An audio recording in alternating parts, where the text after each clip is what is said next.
Good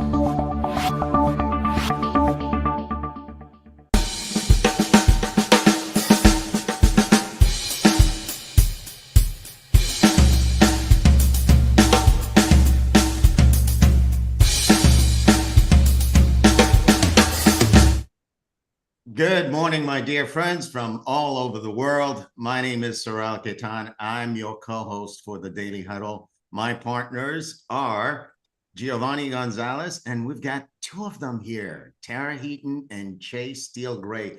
Together, we host this environment where you get to have a shot in the arm in the morning and a shot in the heart as well.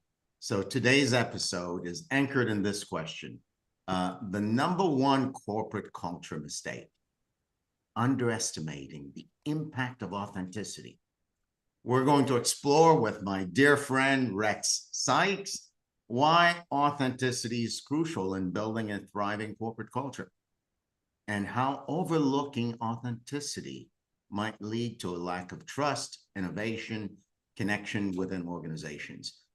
So before I tell you a little bit about my friend Rex, I want you to know that you can follow the Daily Huddle wherever you are by going to YouTube and subscribing to our channel.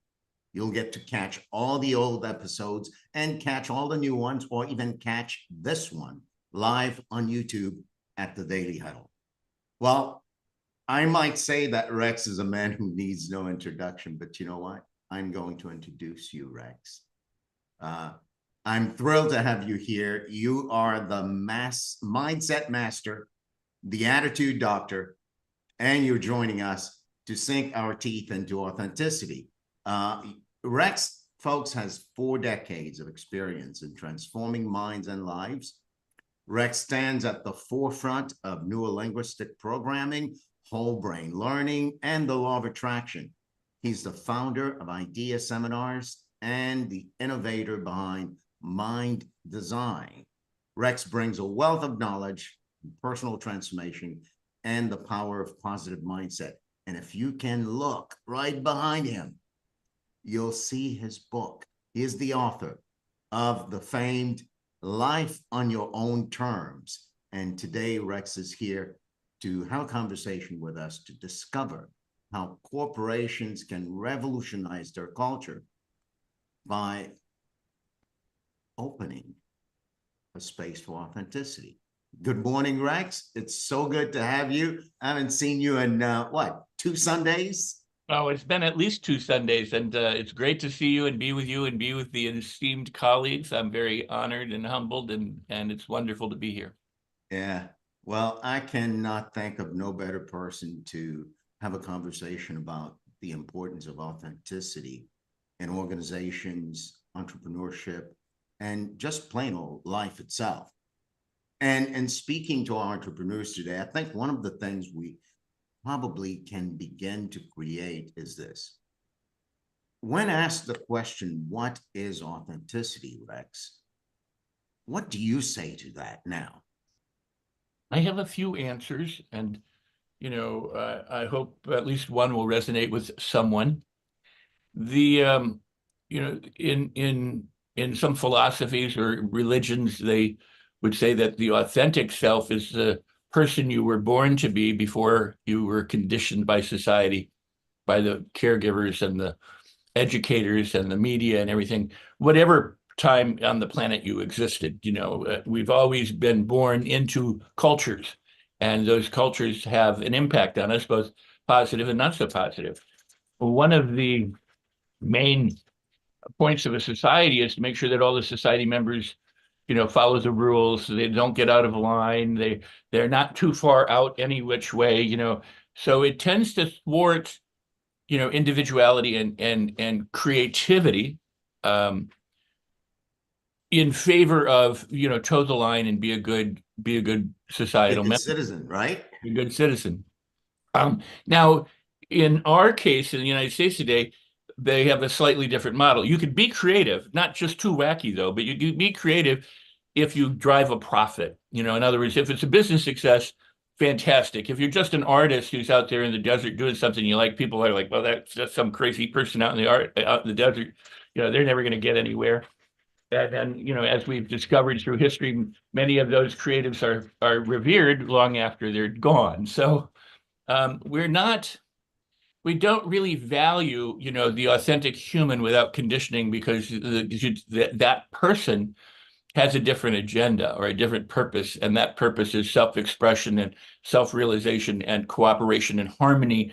You know, I argue that there's only two things that the brain knows to do, and one is to keep you alive and help you survive, so it looks out for dangers and things that might go wrong, and to help you avoid it, and then to thrive so that you live a wonderful, beautiful life, so that you want to reproduce and you reproduce and you know, and the only way that we really do that is through cooperation, through harmony. We've bent that into, you know, I mean, think about it. They now are saying, you know, the whole Darwin, you know, competition, survival of his, it wasn't his idea anyway, but it's not accurate that really competition is one of the things that we have to bear with, rather than I mean, it's okay to compete with yourself, but when you're trying to crush your competition, it's another thing. So that's one answer. Now, don't forget the other answer, but pause here for a moment. It's almost as if I'm hearing in this answer that to be authentic is to have the courage, or at least just the inclination, to express yourself through some creative means. Is that what you're saying? Yes and no. In that, you know, anybody can express themselves and be courageous and do that and be, you know, wacky. I mean, they can be way off base. You know, a narcissist can go, I'm the best thing on the planet, and do whatever the narcissist does. I think what it really is about is being true to yourself and to your purpose, to your origin.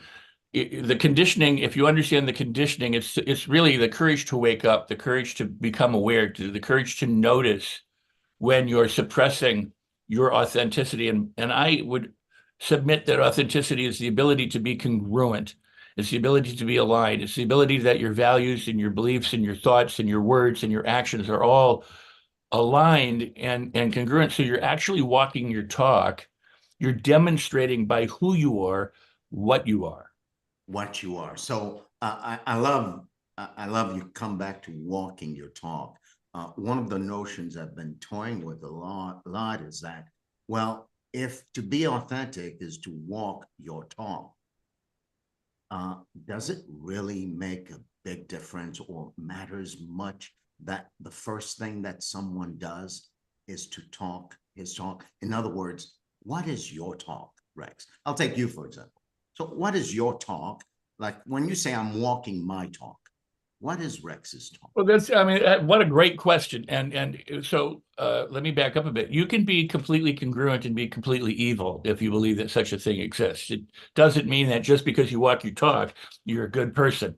So you can be misguided, you can be evil or insane or harmful or hurtful.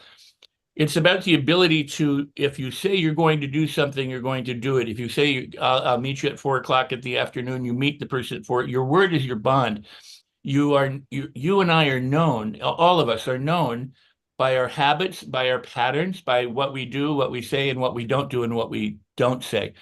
And this leaks out of us all the time, you know, and anyone who wants to observe can watch a person and go, oh, and pretty much predict whether or not they will follow through or not based on their history with them. You know, there's a saying, fool me once, shame on you. Fool me twice, shame on me, right? I mean, that's like, I need to wake up and notice what's going on. And it's also said that, you know, if something happens one time, it might be a random occurrence.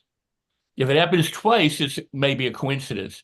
If it happens 3 times, it's likely you're seeing a pattern emerge. But I mean, you know your children, you know your parents, you know your friends, you know everybody. And if you said, "Here, do this," and you forget to listen to them, and you know they agree to it, you pretty much in your heart know whether they're going to do it or not. Yeah. So in this second answer, there is, you're authentic if you're expressing yourself in a creative way, and there's now you're authentic if you are keeping and honoring your word. Well, is there another layer, maybe? Like oneself, like, is there a talk that actually creates the self that you are for you in the world? I think it's silence, frankly.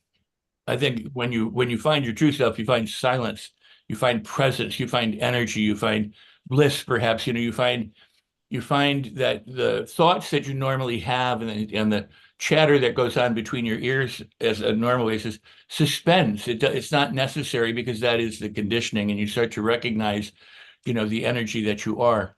But I do want to point something out because I want to be real careful to make this point and not lose it. There's a lot of what I call empty suits in the world today. They're dressed well. They've got all the things. They've got the monetary success, or they have the fame, or they're a great marketing machine, but they may be hollow. They may be empty. They may be wrong. They may be misguided. They could be harmful or hurtful. Some aren't. Some are good. But you and I, the rest of us, have to pay attention and watch them, and then through wisdom and through experience, decide whether or not they're worth paying attention to, and if you're going to say follow them, worth following. Not all leaders are leaders, or they're self-appointed leaders. I always say leaders never call themselves leader. Nobody walks around and goes, I'm a leader, I'm a leader, I'm a leader, follow me. If you're really a leader. And I use, for example, Jesus as an example. Jesus didn't go, look, I fed the 5,000. I gave them bread and loaves. I changed the water into wine. Look at all the people. In fact, Lazarus owes me his life, if you know what I mean. I mean, if you don't have to say you're a leader if you're truly a leader. Other people will call you a leader, but you don't have to say, hey, look, I'm a leader. Come follow me. And leadership usually should be a meritocracy. It should be something that's earned, not just something that you decide you are. You demonstrate that you walk your talk, demonstrate that you have the chops that you say you have, demonstrate that you're honest and authentic and compassionate, and that your heart has the other people's interests in mind. A good military leader, for example, ought not blame his troops or her troops if something goes wrong, but assumes accountability because they're the leader. The troops are merely attempting to execute the orders or the rules or the understanding that they've been given. So if they can intentionally screw up, but if they screw up, the person who's accountable I mean, each troop could say I'm accountable, but the leader has to say, well, I'm in charge. I'm the one who answers. The buck stops here, as the famous saying goes. Not, well, they didn't do what I said. They're all wrong. I mean, because how good of a leader are you if that's what you end up doing, is blaming the people around you for not doing what you claim ought to be done? Yeah. So That's a congruent issue. I mean, that's where ethics and morals and congruency and authenticity and everything align. come into play. So, but before we switch the conversation to connect it to corporations and people having the space to be real, authentic in the workplace, let's hear what Chase has to say. Chase, thank you for staying patient. The floor is yours, my friend. Grand day. Oh man, one of my favorite guests. I'll say it out loud. What a powerful man. Thank you. Nice to see you again. I wanted to give you this quick scenario that really kind of polarized this concept that you're speaking about. I'm a musician, if you did not know that. And I work in some corporate situations where there's, 6 to 10 people on the bandstand in any given city and anywhere in the world, really. And I remember the first time I did a gig with a particular guy, and he said, Chase, I want to talk to you. I said, okay, right before the gig. He goes, tonight, your name is Vince. And I said, what are you talking about? And he said, this gig was booked a long time ago and the original guy couldn't do the gig anymore. And you look kind of like him. So we called you. And I said, you picked now to tell me that? He goes, yeah. He goes, so the client comes up to you and goes, hey, Vince, just go, hey, how are you? And I was like, I'm not comfortable with that. I'm not Vince. And he was like, just for tonight, just do it. And I had no choice because I was there already. The client didn't come up to me until the end of the gig when they said, Vince, great job. We loved it. Thank you so much. And I was like, wow. And I called the office and I said, please don't put me in that situation again. They did it one more time. But this time the guy came up to me at a gig and said, how are you? I said, I'm good. He goes, first of all, I think you're amazing. My wife and I loved everything you did. I said, thank you so much. What a pleasure to meet you. Secondly, the problem is you're not the person we hired. So I'm going to have to call the office tomorrow and get some of my money back. No disrespect to you. I wanted to come up to you and tell you that I think you're fabulous. And after those situations, I said to myself, wow, if I was not in the authentic flow that I was in my mind, that might not have bothered me. But it really bothered me that someone took it upon themselves to change my name for their financial gain because they did not do what they were supposed to do. People cancel all the time. I know that. You just replace them. You tell the client, look, bring another person. But they did it so much that it was normal. They were telling me what my name was at the gig. It was fascinating. And I knew from that point, we know when we're not being authentic. We know when we're not working from our gut and from our integrity. And I wanted to share that in case anyone's ever had that situation. You know when you're not in the right vibration. Wow. Thank you for creating that, Chase. You're absolutely right. Your body will tell you, your brain will tell you. Tara's here. Tara would probably say when you're not congruent with your talk, there's something that your brain secretes that makes you feel just a little crappy. So, Rex, back to the subject of bosses, corporations, and letting authenticity flow, perhaps with the agenda of stimulating innovation, collaboration among teams, and things of the sort. Why do you think corporation might find it hard to create the space where people can be themselves at work? Whatever being yourself means at work. Well, I think historically it goes back to the rise of, our industrial age and manufacturing when people moved from an agrarian world to a manufacturing world, and people moved from the countryside to the cities and started to live together in a township and had to work, and they had to work long hours and do things. And the only thing that the owners of the corporations at that time were interested in were their profits and getting done what needed to be done. And we didn't have any labor laws or child labor laws or unions or anything to protect people. So it was work hard, sometimes to the point of exhaustion or death, take what you get and everything else. And then in those days, your life expectancy wasn't nearly as long. It later became work hard, be loyal, retire, get your watch, and then live on a pension, which isn't true today either now. So, I mean, the world changes, but, it amazes me that a business will say we have a fiduciary responsibility to our shareholders, but not a fiduciary responsibility to our workers, or to our customers. In other words, that they're getting the product that they're paying for and that the workers are getting a living wage and being able to thrive on the fact that they are helping us be successful, because without the worker bees, there is no success. Now, there's some rare examples of that, in the digital age with computers and money markets and stuff like that. But the bottom line is, COVID was a perfect example. When everything shut down, all the big corporations go, we're going to collapse if we don't have people showing up to work. Well, then pay them what they deserve and give them a life that they can be happy with, instead of paying your CEO billions of dollars and giving them nothing. It should be that the bottom is treated so well that they want to be loyal to the top, not that they have to be because they're living paycheck to paycheck. So related question to that.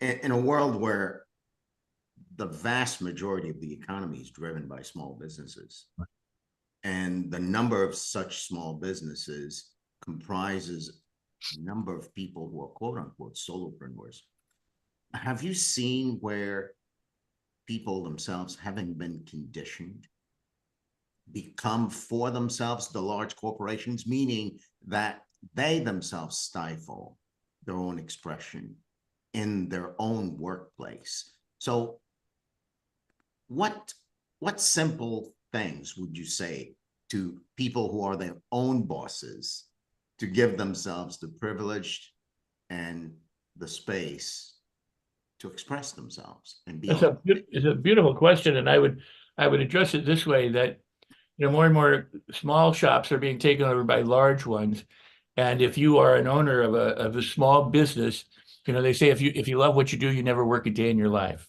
and you'll work harder, and you'll sacrifice, and you'll sweat, and you'll risk, and you'll do all that stuff.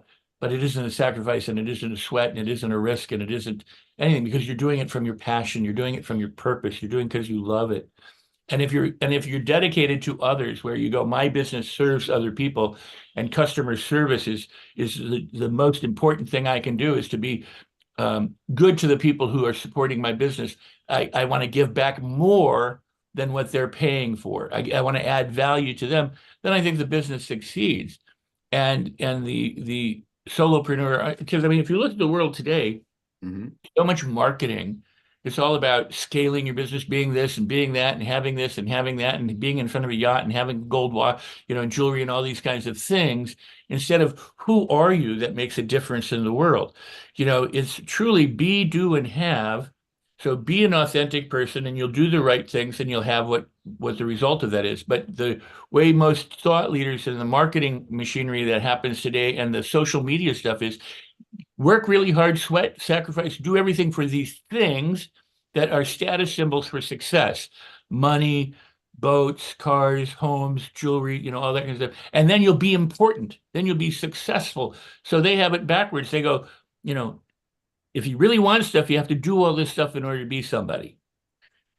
It's the other way around. Now I have, by the way, just so you know, I have a 3-part series on YouTube on Napoleon Hill on leadership. It's a few years old, but it's as relevant today as it was when I recorded it, which is as relevant as when Napoleon Hill recorded it or wrote it back in the 20s. He would say, if you want to be a leader and you're on a job, show up early, go late, add value to your employers, let them know that you are a person of worth and that you're a team player, and that you're excited to be a part of this company, and that you'll do whatever you can in order to help them succeed, that kind of thing. But you need to let them know that that's your kind of person without telling them, but by your works, by your fruits, by them observing the results that you're getting in your occupation or your job, you become valuable to the company. Now, whether that's still rewarded as much today as it in theory was way back when is another question. But the idea remains the same.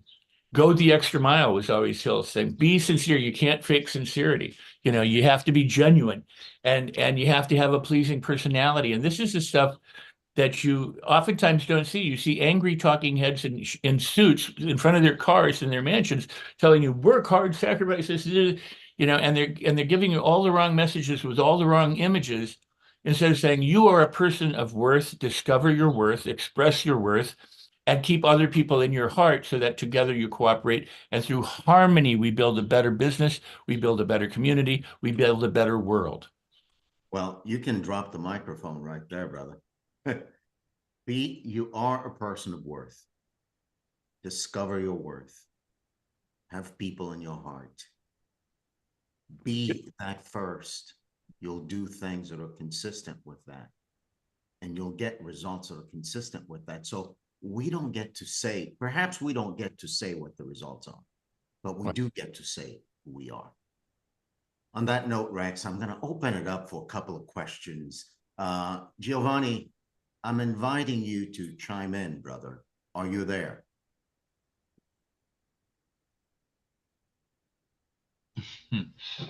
Thank you, Sorrel. Good morning, Rex. Good to see you. Good to see you again, Giovanni. Awesome. Great to see you. Thank you for being here. Well, thank you, Sorrel. I was present as you guys were creating the possibility of this conversation was how difficult it has become for, let's say, the unconscious social hypnosis, if you will. I didn't hear the last part. The unconscious social hypnosis. Right. For me, if I speak for myself, given that I have studied growth and development before social media and after social media. And before social media, there was this authentic look at the possibility of personal growth. I wasn't bombarded with so many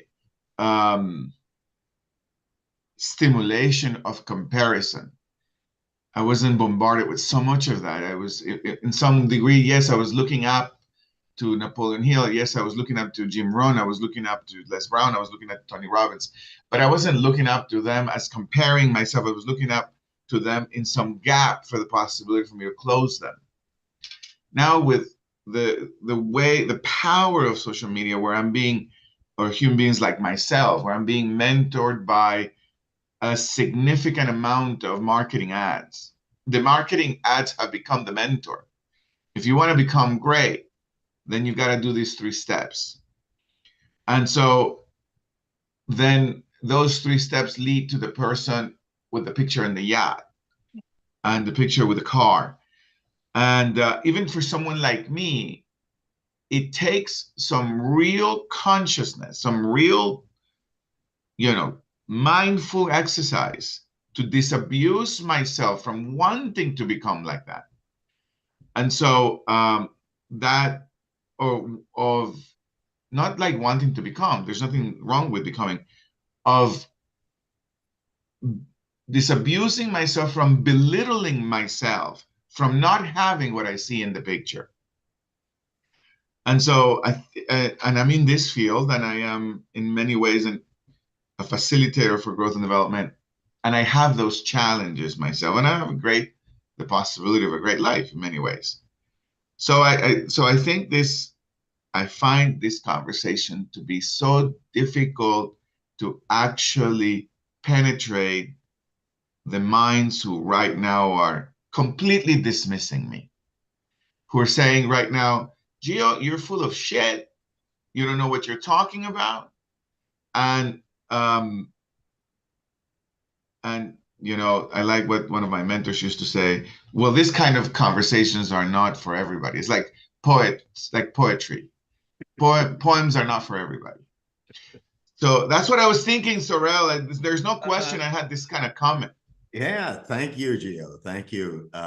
It's always delightful for us to dance this way. It leaves the world thinking, even if just a little bit, for a microsecond, differently about what we call authenticity. So thank you for adding that. I want to remind you folks that the Daily Huddle is a good habit to have. And if you want to nurture that habit, follow us on YouTube at the Daily Huddle. Rex, let's come back to you, brother. Yeah, I'd like to close us with whatever needs to come out of you. Well, I want to address what Giovanni said, because it is important. Historically, society has changed. We can go back to Edward Bernays, Freud's nephew, who started the field of public relations, which originally was called the field of propaganda, and talk about how that's impacted us. But everything is communication. We talk about unconscious communication and hypnosis is just another form of communication. But there is, a message, as has been said, a lie repeated often enough is substituted for the truth. And you cannot not communicate. And that's why by your works, by who you are, you'll be known. And some of the people that you mentioned, Giovanni, I think are great some of the times, and some of them are better at other things more of the time. None of us should ever be, just adored and taken, as oh, they have all the answers, because I try to talk to individuals and address their questions. When we talk on a platform like this, I'm speaking in generalities for a lot of people, but the true work, the true transformation happens between individuals, not in platitudes and not in giving out general, vague advice. That said, we can still learn and accomplish much from it. But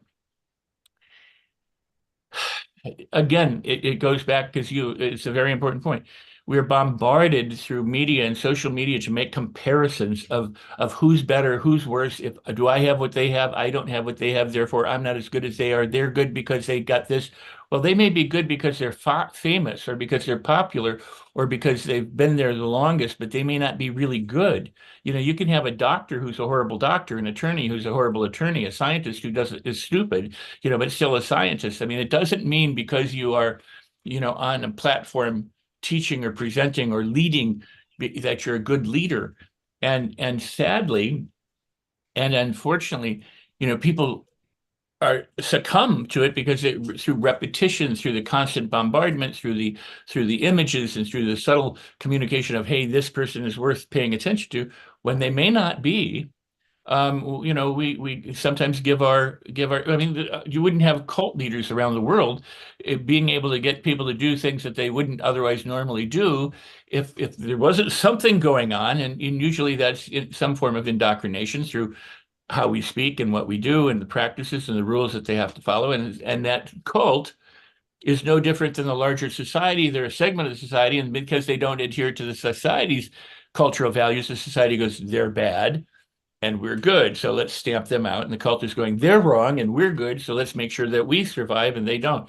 It's competition in that regard, and it's a comparison and a contrast that drives us to somehow want more.